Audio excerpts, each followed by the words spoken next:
નમસ્કાર, આપ જોઈ રહ્યા છો સ્પાર્ક ટુડે ન્યૂઝ। વડોદરાના લાલકોટ વિસ્તારમાં કાર્યરત લાલકોટ મોર્નિંગ ગ્રુપ દ્વારા મોહરમ પર્વના અવસરે સેવાકીય કાર્ય હાથ ધરવામાં આવ્યું હતું। વધતી જતી ગરમીને ધ્યાનમાં રાખીને આયોજકોએ 3000 લીટરથી વધુ ઠંડી છાશનું નિઃશુલ્ક વિતરણ કર્યું હતું।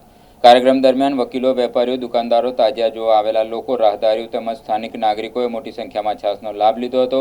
લાલકોટ મોર્નિંગ ગ્રુપ દ્વારા વર્ષ દરમિયાન વિવિધ સામાજિક અને સેવાકીય કાર્યક્રમોનું આયોજન કરવામાં આવતું હોય છે અને મોહરમ પર્વ નિમિત્તે પણ આ સેવાકીય પરંપરા જાળવી રાખવામાં આવી હતી। આયોજકોએ જણાવ્યું હતું કે સમાજ સેવાના આવા કાર્યક્રમો આગામી સમયમાં પણ સતત યોજવામાં આવશે।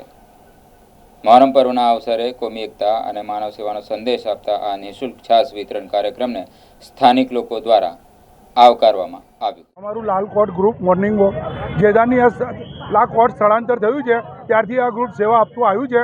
આ અમારો ચોથો પ્રોગ્રામ છે।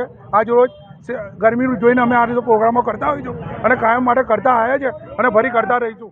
એમાં તમામ સભ્યો છે, એમાં વકીલો છે, કોર્ટનો રિટાયર્ડ સ્ટાફ છે, હયાતનો ચાલુ સ્ટાફ છે, બીજા જે કોર્ટ સાથે સંલગ્ન લોકો છે એ આ ગ્રુપમાં સામેલ છે અને અવારનવાર આવા સેવાકીય પ્રવૃત્તિ કર્યા કરીએ છીએ। એ ગયા મહિને બી આ છાશનું પ્રોગ્રામ મસાલા છાશનું રાખ્યું હતું। ગરમી જોઈને આ વખતે ફરીથી આ મસાલા છાશનું વિતરણનું પ્રોગ્રામ અમે રાખ્યું છે। એમાં ગ્રુપના તમામ સભ્યોનો સહકાર છે। હેમંત ત્રિવેદી।